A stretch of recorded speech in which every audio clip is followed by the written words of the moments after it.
অগভীর নদীর চরের বালিতে আটকে রয়েছে একটি বড় এসইউভি গাড়ি।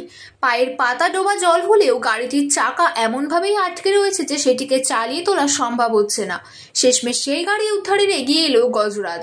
সুরে করে দড়ি পেঁচিয়ে জল থেকে তুলে আনলো বিশাল গাড়িটিকে। সেই ঘটনারই একটি ভিডিও ছড়িয়ে পড়েছে সমাজ মাধ্যমে। ভাইরাল হয়েছে ভিডিওটি। সেই ভিডিওয় দেখা গিয়েছে নদীতে গাড়িটির 3টি চাকাই গেঁথে রয়েছে, কেবল সামনের বাম চাকাটি জলের উপরে উঠেছিল। এই সংকট থেকে উদ্ধার করার জন্য এগিয়ে আসেন হাতির মাহুত হাতি শঙ্কর নারায়ণ।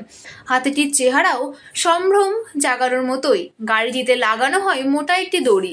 দড়িটি সুরে পেঁচিয়ে নেয় হাতিটি। তারপর অদ্ভুত কায়দায় মাহুতের ইশারায় গাড়িটিকে অনায়াসেই জল থেকে টেনে তুলে আনে তিনি। কয়েক মিনিটের মধ্যেই 2 টনেরও বেশি ওজনের গাড়িটি খেলনার মতো করে তুলে আনে হাতিটি। ভিডিওটি ইনস্টাগ্রামের সেটকুয়া19 নামের একটি অ্যাকাউন্ট থেকে পোস্ট করা হয়েছে। ভিডিওটি দেখে হাতির বুদ্ধি ও তৎপরতায় প্রশংসায় ভরিয়ে দিয়েছেন নেটাগরিকদের একাংশ। অন্যদিকে আবার কয়েকজন হাতির সঙ্গে এই আচরণের সমালোচনাও করেছেন। প্রাণীটিকে কষ্ট না দিয়ে যন্ত্র ব্যবহার পরামর্শ দিয়েছেন তারা। ভিডিওটি পোস্ট করার পর কয়েক লক্ষবার দেখা হয়েছে সমাজ মাধ্যমে। 1,60,000-এরও বেশি মানুষ ভালোবাসার চিহ্ন এঁকে দিয়েছেন ভিডিওতে।